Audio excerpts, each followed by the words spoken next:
Vì sao nhiều nam giới lựa chọn dịch vụ tại Quốc Thắng, Nam khoa Nhân Trạch? Trong cuộc sống hiện đại, việc chăm sóc sức khỏe sinh lý và thẩm mỹ vùng kín không chỉ là vấn đề tự tin, mà còn là một phần quan trọng của sức khỏe tổng thể nam giới.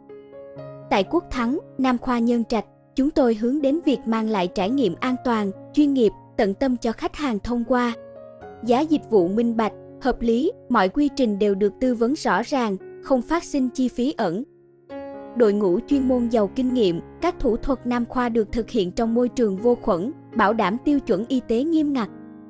Tư vấn và chăm sóc toàn diện, khách hàng được theo dõi, hướng dẫn kỹ lưỡng trước và sau khi thực hiện để đạt kết quả như mong muốn. Chúng tôi luôn đặt an toàn và sự hài lòng của khách hàng lên hàng đầu, giúp bạn lấy lại phong độ, sự tự tin và cảm giác hạnh phúc trong đời sống cá nhân. Zalo 0797 977 678. Quốc Thắng Nam khoa, nâng niu đàn chim Việt.